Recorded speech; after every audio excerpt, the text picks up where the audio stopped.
Hiya nerds, I got a lot of magazines to show you. Not like Home and Gardens, none of those. We have like some cool stuff like Star Wars Insider sort of things, or if you go back, there's Mad Magazine, stuff like that, but mainly like Star Wars Insider, stuff like that. And I'm not going to show you those. I teased you because no one wants to look through a whole box of Star Wars Insider. I put boxes like this, and I put them into Pink Elephant, the antique shop, and it's fun. Folks flip through them.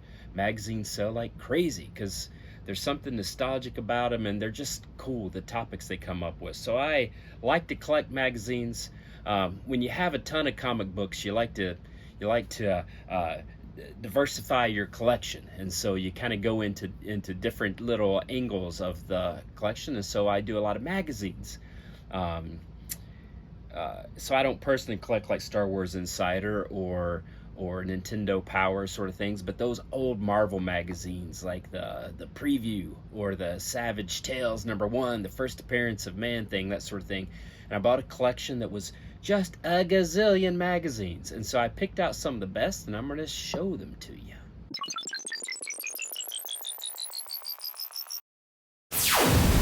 All right, let me show you some magazines that I'm not really going to show you. So some of these are Famous Monsters. It was a popular magazine, but I don't really collect those. These Marvel Super Specials. Now this is something that I really like and look for. Not a Tarzan guy, so I don't collect that though, but I do have it. Sometimes when you buy a collection of magazines, you'll have a comic snuck in. Now this is helpful as a comparison of the size difference. You can see it's both directions. Magazines are much larger, obviously, you knew that. And then obviously sometimes when you buy just a big stack of magazines sight unseen, you get some weird stuff. I mean, Genie, the International Conjurers magazine. Folks, I don't know what that is, but I'm interested. I gotta flip through this. But it gets even better. The Magic magazine right there. I mean, come on, folks. So there was some of those stuck in there. And then, I don't like stuff too grisly. So there's some stuff like Gore Zone and Slaughterhouse where, now if I put these in the Pink Elephant, they will sell like hotcakes because folks love gore, typically, but not me. I kind of run away from it. So I don't really collect those as much. Starlog, now these will go depending upon who's on the cover, right? So Michael J. Fox, C-3PO, R2-D2, this one will sell briskly, because Starlog, a lot of folks still collect that. But then often the things that you'll find commonly are heavy metal magazines. And so heavy metal, folks, these are popular for obvious reasons, and they will sell very quickly if I put them in the antique booth. So I got a gazillion of those. I'm not going to show you. I picked out just a few highlights that I want to spend a little more time on. So Creepy magazine is a magazine that is highly collectible. A lot of folks try to get a run of Creepy. And this is #3, so that's a nice issue. I like this one just because what's going on with her eyeballs there? She is stunned. She is surprised very much. And then you have this little creepy girl's eyes, and it's called Creepy, so that's what you get. You get some creepy eyeballs. Then you can't have Creepy without some type of succubus. Well, I'm not doing great here. That's why you always board them, nerds.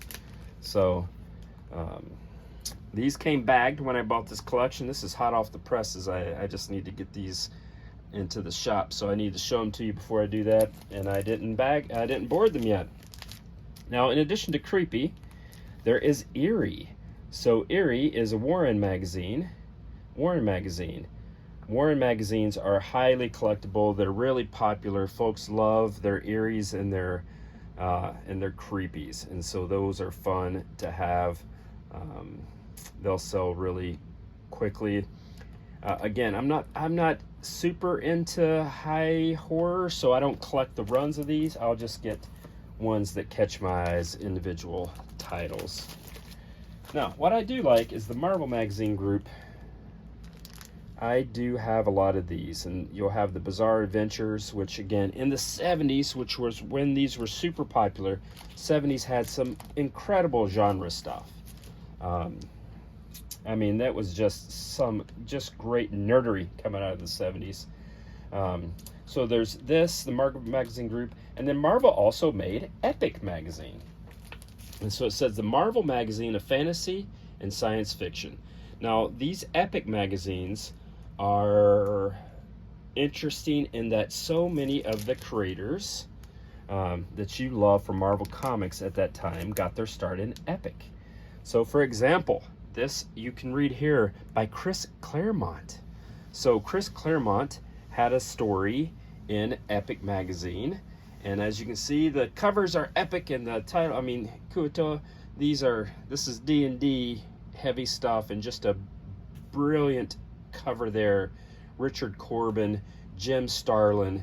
I mean, these are folks that if you're a comic book nerd, you know these names. I mean, Chris Claremont coming through. So Epic is highly collectible, and it's a good magazine, and I'll often collect those personally because of the creators involved, because you can often find a creator's first published work in Epic or something like that. It's good. All right, so let's go back to the Marvel Super Special. Now, again, these are pretty collectible because of the topic. So when a movie would come out, Marvel would often have a Marvel Super Special. So here's one for Dune, and a lot of people really enjoy that. Marvel Preview, they would preview, test out, another way of saying kind of new properties, new characters, that sort of thing. This was in partnership with Curtis. I don't know the history there, so if somebody knows what's going on with the partnership with Curtis, let me know. But when these were published, you know, there was a lot of shuffling. Now this is significant. You see the name Neil Adams. So I mentioned a lot of these magazines, some incredible creators would do freelance work on them. I mean, a Neil Adams cover is great. Man Gods from Beyond the Stars never amounted to much of anything, but folks, it was a Neil Adams cover, so that is fantastic. Here's another one of those Curtis partnerships. This is Vampire Tales, and I think there was maybe 11, 14 issues of that. Morbius right there on the cover. Now, you can't talk about magazines and not talk about Conan. So Conan obviously had some of the longest running magazines in the industry. This is number 20, but some of his other titles ran well into the 100s. This is Conan. You know, he's going to protect this girl from these, it looks like, zombies. Conan comics, they were always very red-blooded, folks. That was a feature back then, not a bug. And so this was typically what you would find on the cover of a Conan magazines. A lot of bikini chainmail bikinis, I should say. But there's also just ridiculousness. I mean, there he is. He's got a grill and a headlock. That's WWE stuff. That's why you like Conan. Again, those types of covers were a feature, not a bug, back in the day. So here's a Marvel Super Special. We talked about that before. When the movie came out, you had Arnold. You know, they did the official comics adaptation of the films. And then we go back to another just Savage Sword of Conan. You know, so it's Saga and then Savage Sword. This is 156, gives you an idea of how high they go. Again, it's very red-blooded. That was a feature. Conan the Destroyer. So this is official poster magazine. A lot of these are super popular if, you know, you have the posters intact, obviously. Those are always great. I always love it when a poster mag is included in there. This is not significant except that it's awesome. So that's some kind of were beast coming down to Conan. Obviously Conan will win that. This is the last Conan I have to show you. This is just look at that, this ghostly, hooded, cowled, arms raised Conan protecting the lady with a battle axe from skeletons. I mean, that's just, that's heavy metal right there is what that is. All right, so Marvel magazine, we'll end on 2 here. We're almost done. And Punisher magazine you'll find, and then Marvel preview we talked about before, but then they would introduce characters, and this is the first appearance of Star-Lord. So if you want to know Star-Lord, how he appeared first in the comics, well, not comics, in the magazines, before he showed up on the big screen, played by Chris Pratt, there he is. I also have Marvel preview, and it's the first appearance of Rocket Raccoon, but I couldn't find it, and I couldn't be bothered to look for it. So I love these, a lot of first character appearances on that. This is Marvel preview number 4. This is $1, again in partnership with Curtis. And Star-Lord was a bit different when he started, but you know, characters change and grow, and what we see on the screen is kind of what the pop culture public consciousness thinks of, but this is how he first appeared. All right, nerds, there you have it. There's a bunch of old genre nerdy magazines. Yeah, when you collect comics a long time, you start to, as I said before, you want to diversify a little bit and differentiate.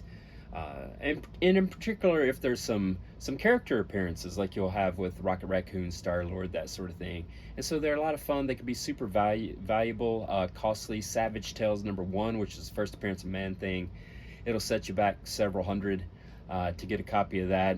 But most of these are, you know, $10, $12, and in the case of Conan, just $3 or $4. But you just get a fun little piece of nostalgia, a little quick read, a fun story, some interviews and that sort of thing. And often you'll have a creator that goes on to become very famous and prolific. They'll have their first work as a freelance on these magazines, like a Neil Adams cover or an early Claremont work. And so they're a lot of fun to collect. They're neat to get into.